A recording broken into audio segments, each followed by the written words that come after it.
C'est ça qu'on appelle match de football. On a l'impression d'être en train de vivre un match de Champions League, d'un camp à l'autre. Attaque, contre-attaque, perte de balle, récupération, rapidité, technique, vivacité, puissance. C'était beau à voir. Je veux dire, depuis que je m'assois pour voir les matchs de la Coupe d'Afrique des Nations, je pense que le match du Maroc contre le Nigeria, pour moi, c'est le plus beau match de la Coupe d'Afrique des Nations. Un match où il n'y a pas de but, mais tu es satisfait. C'est-à-dire que tous ceux qui ont payé le ticket pour aller voir ce match, il n'y a pas eu de but parce que généralement, ce sont les buts qui rendent une rencontre excitante. Donc, quand quelqu'un paye son ticket, paye le transport, se déplace pour aller voir un match, ce sont des buts qui rendent le match excitant. Mais quand tu arrives, le jeu est beau à voir, il y a de l'accélération, il y a de la vitesse, il y a de la fluidité. Je veux dire, ça va d'un camp à l'autre. C'est-à-dire que tu ne vois même pas le temps passer. C'est-à-dire les joueurs jouent 120 minutes, tu as l'impression que ça fait 30 minutes qu'ils jouent. C'est-à-dire que le match est intense, c'est beau à voir, tu ne regrettes pas ton argent. C'est ça qu'on appelle match de football. On avait l'impression que c'était un match de Champions League. Vraiment, bravo au Nigeria, bravo au Maroc. Je vais profiter pour passer un petit message à tous les Camerounais qui se plaignaient qu'il y a eu un problème d'arbitrage. Je pense que pour tous ceux qui sont amoureux du football, pour tous ceux qui sont honnêtes, lorsqu'on regarde le match du Maroc contre le Nigeria, on est tous d'accord que le Cameroun, les Lions indomptables du Cameroun n'avaient pas le niveau. Il faut le reconnaître. Parce que j'ai l'impression que plus la compétition avance, plus le Maroc monte en puissance. On a dit oui, ils ont été favorisés. Moi-même, je suis parmi ceux-là qui disaient que le Maroc a été favorisé. Mais dans ce match contre le Nigeria, l'arbitre a fait du très bon travail. Il a bien arbitré, ok. Il n'y a pas eu de favoritisme et tout. Ça a été bien arbitré. Le Maroc a démontré, n'est-ce pas, qui sait jouer au ballon. J'ai vraiment été servi, ok.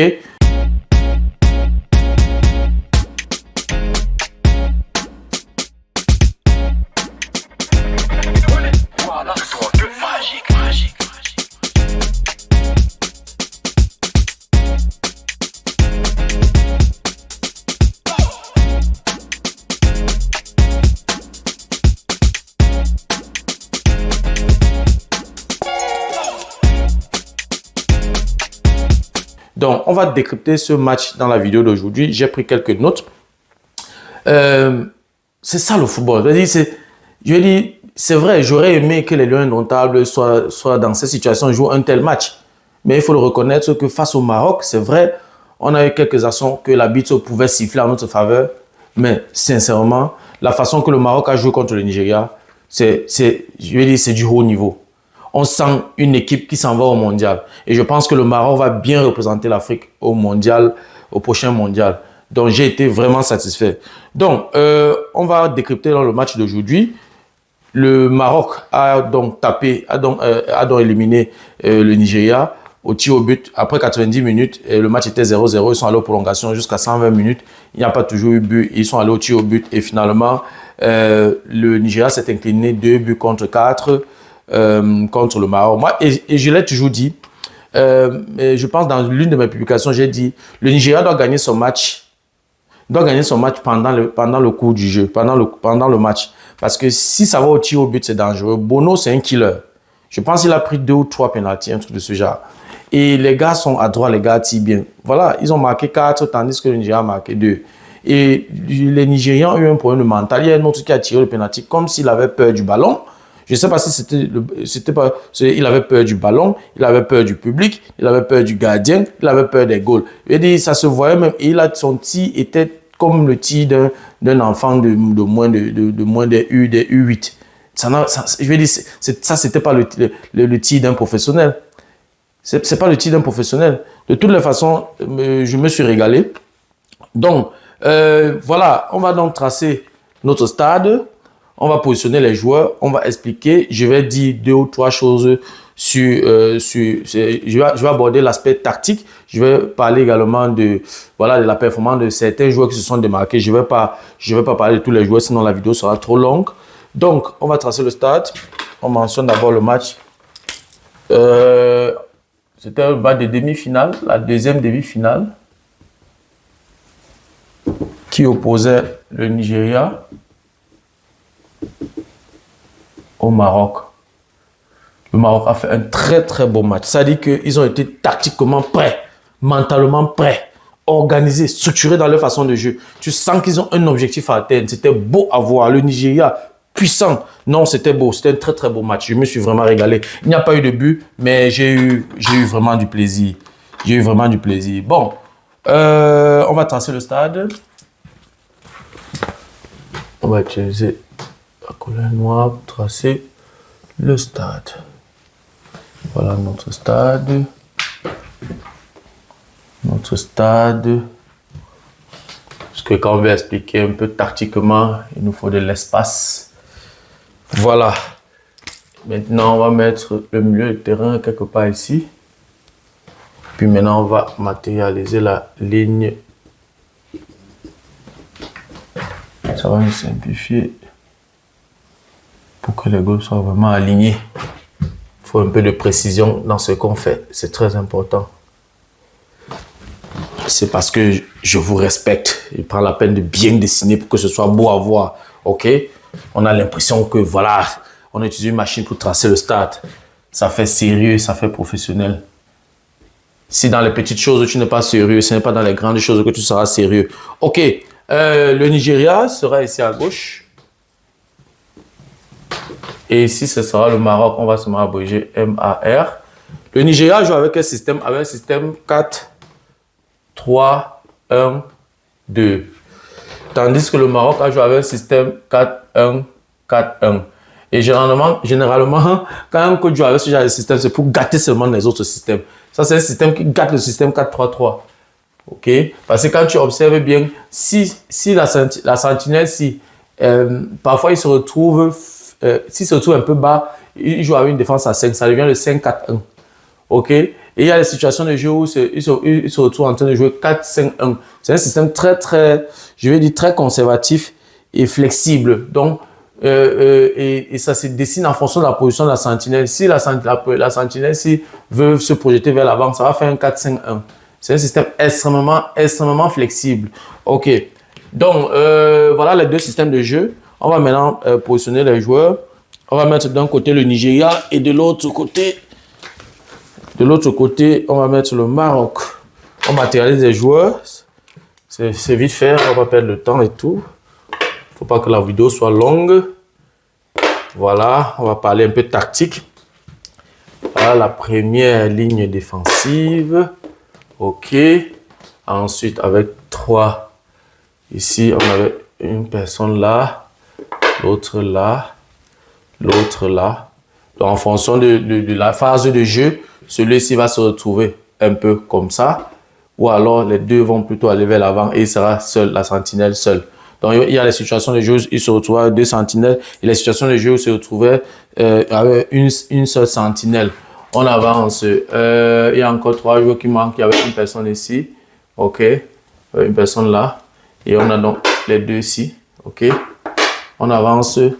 On matérialise l'adversaire. On matérialise l'adversaire. On matérialise l'adversaire. C'est ça ici. La balle est au centre. C'est notre ballon. On matérialise l'adversaire, le gardien de but. Il a joué aussi avec une défense à 4. On va mettre défense à 4 là. OK. Là, ma ligne défensive. Ensuite, la sentinelle seule. Ensuite vient l'autre bloc de 4. Ici. Il y a encore quelque chose qui manque là.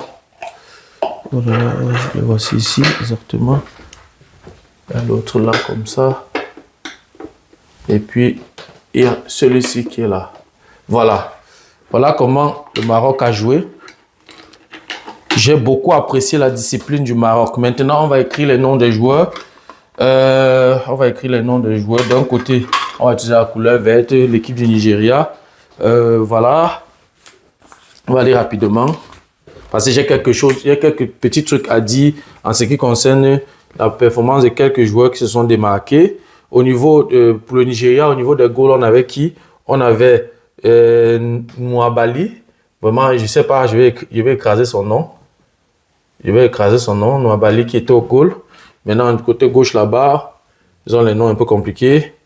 On avait ici, en défense centrale droit, ici, Ajayi. OK. Ici, on avait Osayi. Osayi, ça c'est le latéral droit.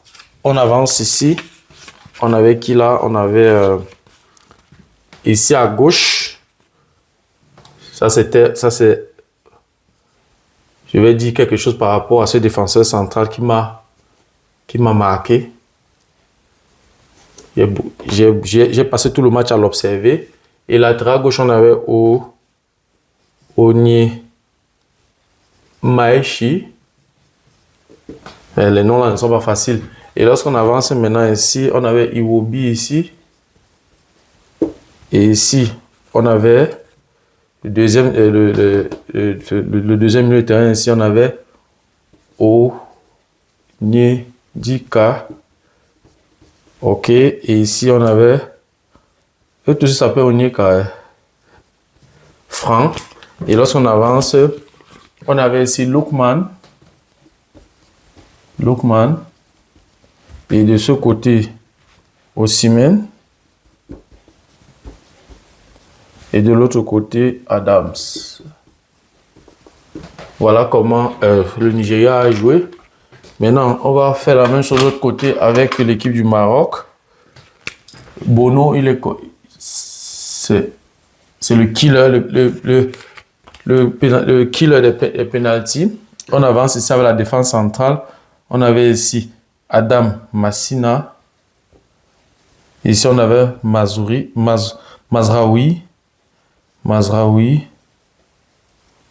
Et ici, la défenseur centrale droit, on avait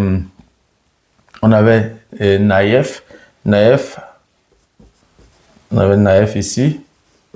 Et là-bas à droite, Hakimi, qui a aussi fait un gros match. Et il a pris ses responsabilités pour aller tirer le penalty. J'ai beaucoup adoré. Et lorsqu'on avance, ici en sentinelle, on avait qui? On avait El Anaoui. OK.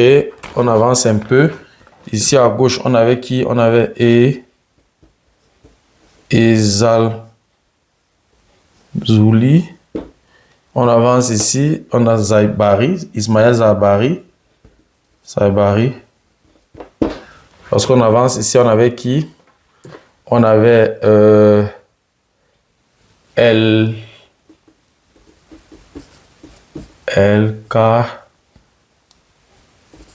Nous.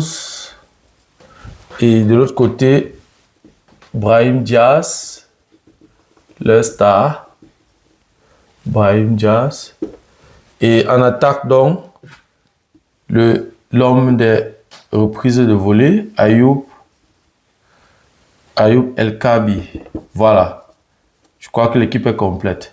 Donc voilà le classement du Maroc. Je prends la peine, je prends la peine de le faire pour, c'est pas tout le monde qui a vu le match, ou alors ça va me permettre, si peut-être j'ai 2-3 choses à dire par rapport à un ou deux joueurs, je peux le faire et en le faisant, on voit la position qu'il avait et tout. Donc, je dois avouer que il y a un joueur qui m'a marqué. Pourquoi est-ce que j'aurais aimé vraiment que le Nigeria se qualifie? Parce que c'est à cause de leur défenseur central gauche. Ce gars, pour moi, c'est l'homme du match. Calvin Bassey, ce gaucher-là, il est puissant. Il est précis dans ses relances. Il a un timing. Il a gagné tous ses duels. 1 contre 1, balle aérienne. Il est rapide. Il a un retour défensif explosif. Et il se projette vers l'avant. Il a la vision. Il a la lecture. Il a le coup de pied. Il joue collectif. Donc, je vais dire, il travaille pour ses coéquipiers. Je vais dire, ça, c'est un très bon joueur. En fait, j'ai passé près de, je peux dire, je me suis concentré plus à le regarder jouer.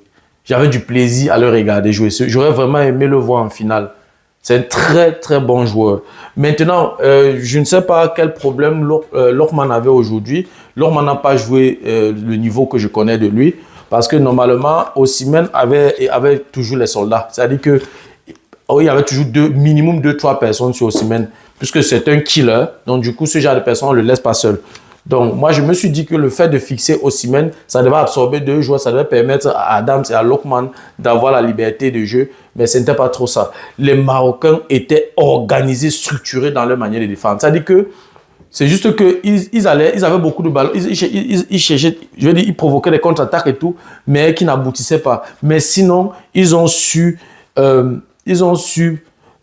vais dire quoi, contrôler le match. Ils ont su contrôler, surveiller Osimhen. Parce que Osimhen, c'est un attaquant polyvalent. Que ce soit les ballons aériens, que ce soit les ballons rares, il est à l'aise. Et c'est un joueur d'espace, un joueur aérien.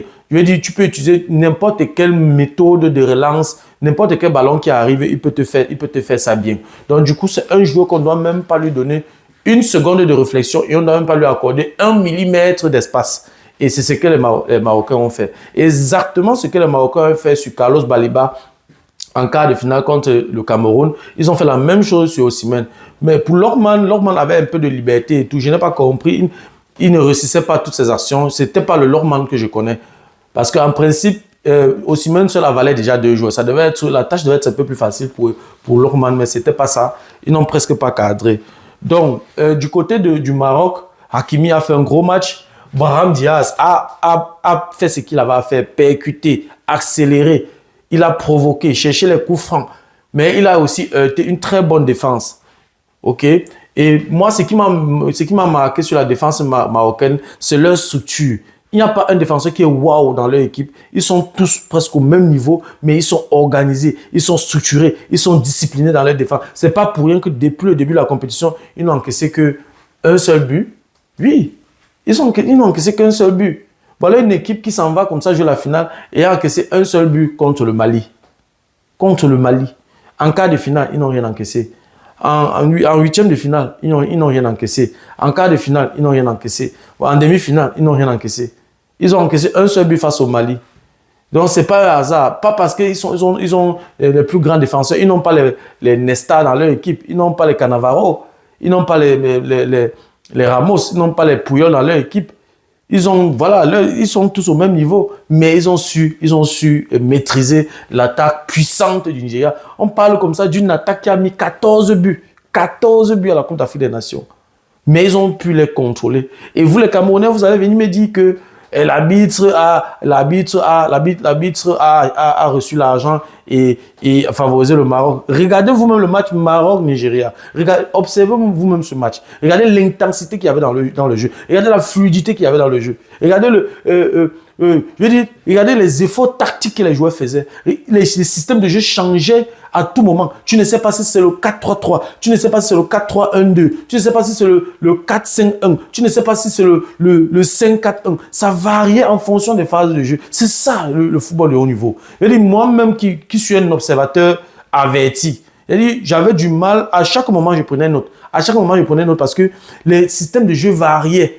Les rôles variaient. Tu vois un milieu de couloir qui a une phase de jeu, il est complètement milieu de couloir écarté. Après, subitement, il se voit beaucoup plus central. Il rentre beaucoup plus à l'axe. Tu ne sais pas si finalement il est milieu de couloir ou il est faux attaquant ou bien il aide le milieu de terrain. Tu ne sais pas. C'est ça le haut niveau. Alors que tu t'assois comme ça, tu ne comprends pas. Tu ne sais pas. Mais tu te demandes, mais finalement, ils sont en train de jouer quel système de jeu? J'ai beaucoup aimé. Il y avait beaucoup de vivacité dans le match. Il y avait beaucoup de tactique dans le match. J'ai aimé. Bravo encore aux 2 coachs. Bravo. Et ils connaissent leur travail. Oui, ils connaissent leur travail. Parce que on a la meilleure défense du tournoi. On a la meilleure attaque du tournoi.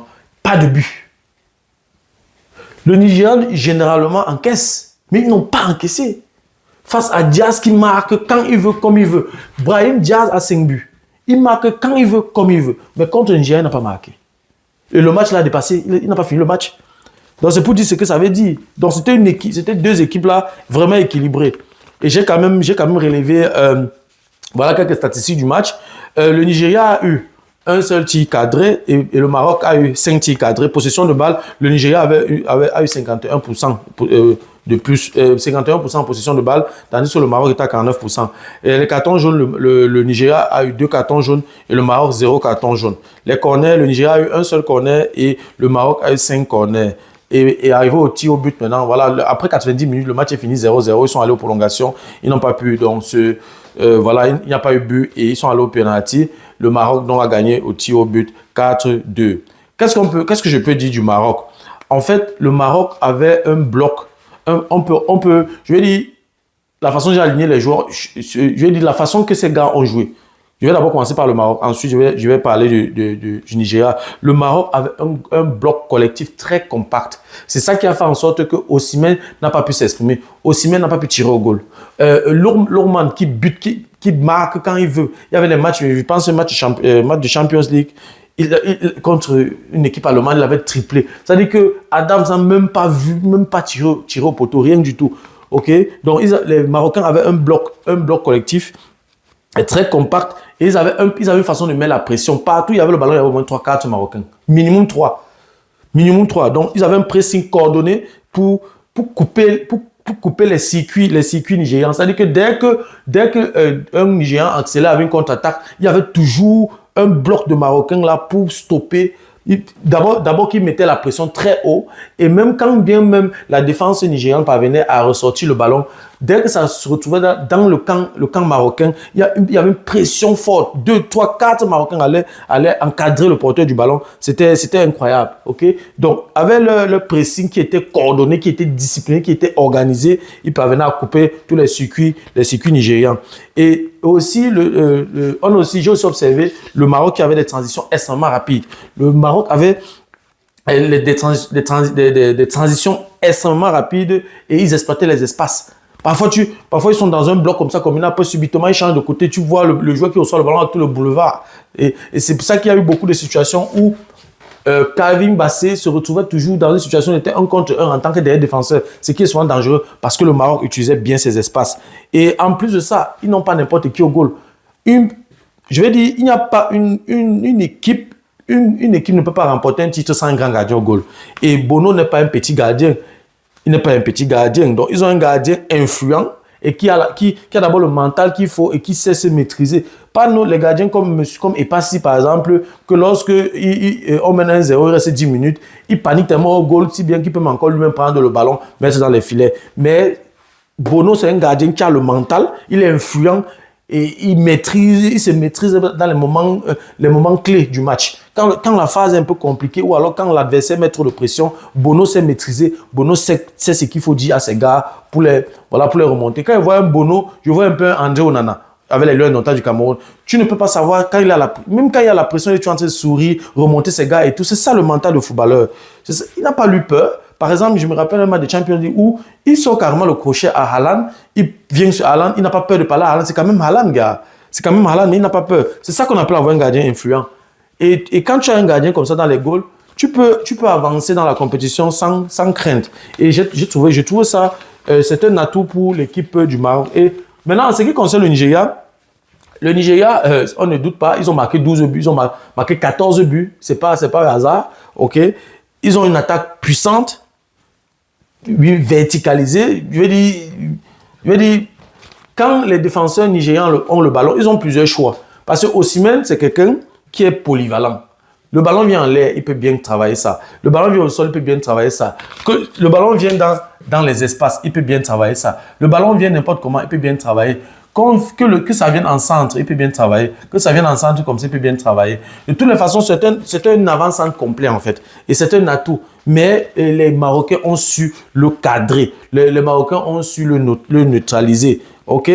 Et ce qui m'a aussi intéressé sur l'équipe du Nigeria, c'est que en fonction des phases du jeu, malgré le fait les contre-attaques du Maroc et tout, ils ont su contenir ça, ils ont su contrôler parce que le Maroc n'a pas fait de but. Donc, ils avaient un système de jeu, ils avaient une tactique, ils avaient une façon de jouer flexible selon la pression adverse. C'est-à-dire que lorsque le Maroc entamait une phase de contre-attaque, il pouvait combiner, mais ça échouait toujours. Ça n'aboutissait jamais.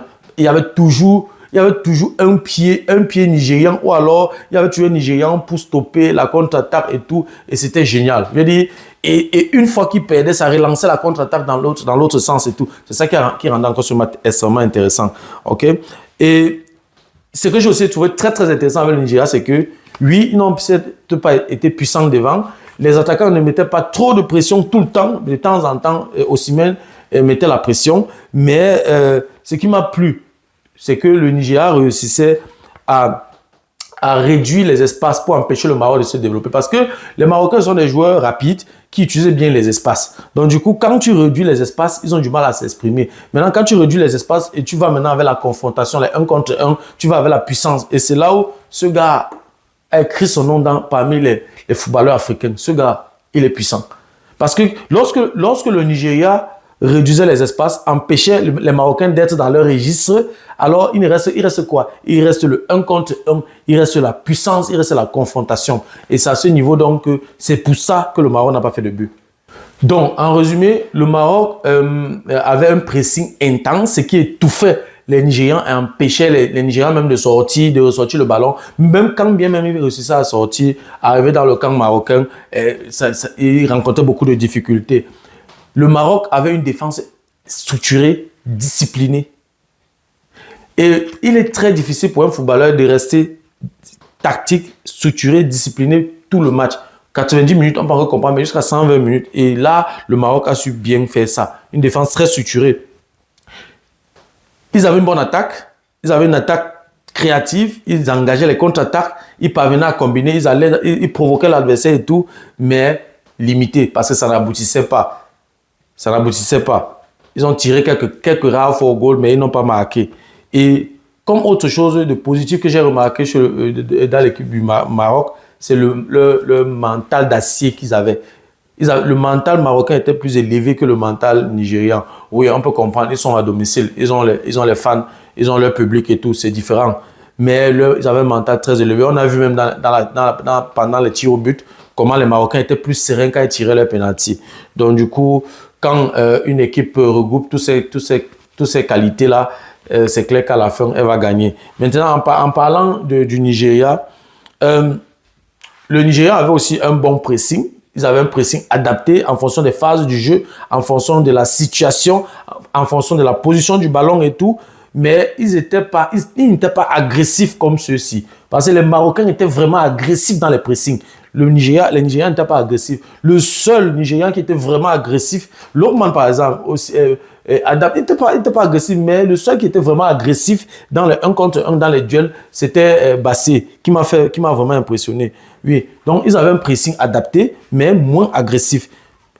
Ça, on ne discute pas aujourd'hui, la défense du Nigeria était plus solide que les autres matchs. Parce que le Nigeria encaisse souvent. Mais dans ce match, ils n'ont pas beaucoup encaissé. Donc, ils avaient une défense extrêmement solide avec une performance une très très bonne performance de Kavin Bassé. Et ils avaient aussi une attaque, comme toujours, puissante. Osimhen avait sa pression qui mettait devant les actions de jeu, les accélérations, les contre-attaques et tout. C'était au rendez-vous, mais inefficace parce que ça n'aboutissait pas.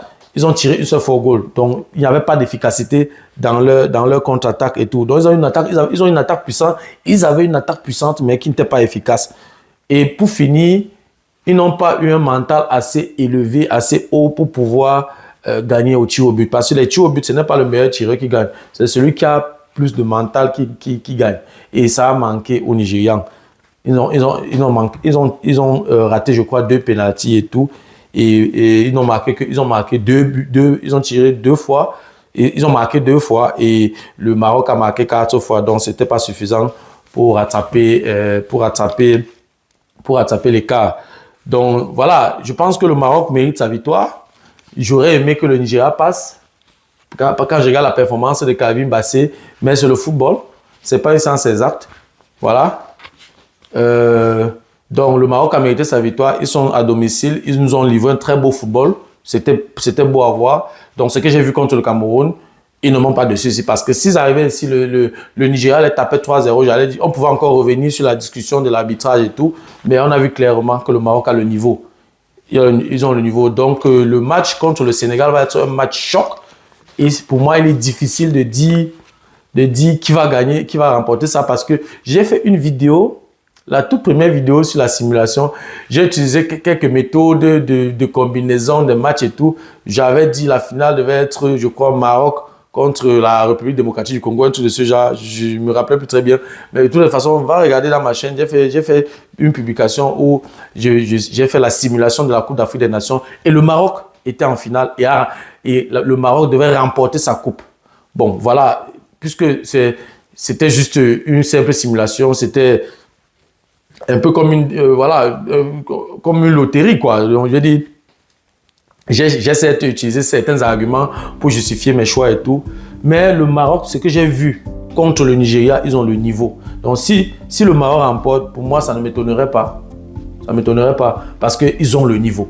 Ils ont le niveau. Ils n'ont pas de joueurs wow. Les seuls wow, les seuls joueurs wow dans leur équipe, il n'y a que Brahim Diaz et Hakimi. Ils n'ont pas de superstars. Bon, oui, peut-être encore Saibari. Oui, mais je veux dire, ils n'ont pas trop de... Bono, c'est une star. Donc, ils ont au moins 3-4 stars. Tu vois un peu. Donc, du coup, ça ne va pas me surprendre si le Maroc remporte sa coupe. En tout cas, le match était vraiment beau à voir. Je me suis régalé. J'espère que les amoureux du football se sont aussi régalés. Voilà, c'était tout pour la vidéo d'aujourd'hui. J'espère que la vidéo t'a plu. J'espère que la vidéo a été à la hauteur de tes attentes. Voilà, si la vidéo t'a plu, je te prie de la partager au maximum. Et si tu aimerais de temps en temps regarder ce genre de vidéos, ou alors si les contenus de cette chaîne t'intéressent, abonne-toi tout simplement à cette chaîne pour ne manquer aucune vidéo. Et si en plus de ça, tu actives la cloche de notification, alors tu recevras de manière automatique une notification lorsqu'une nouvelle vidéo sera publiée. Voilà, si entre-temps tu as des questions, des remarques, des suggestions, des critiques ou alors des propositions d'amélioration, n'hésite pas à m'écrire en commentaire. Un like me ferait énormément plaisir. Merci encore pour ta disponibilité. Merci pour ton attention. C'était Fabrice Zopop. On se dit donc au revoir et à la prochaine. Ciao.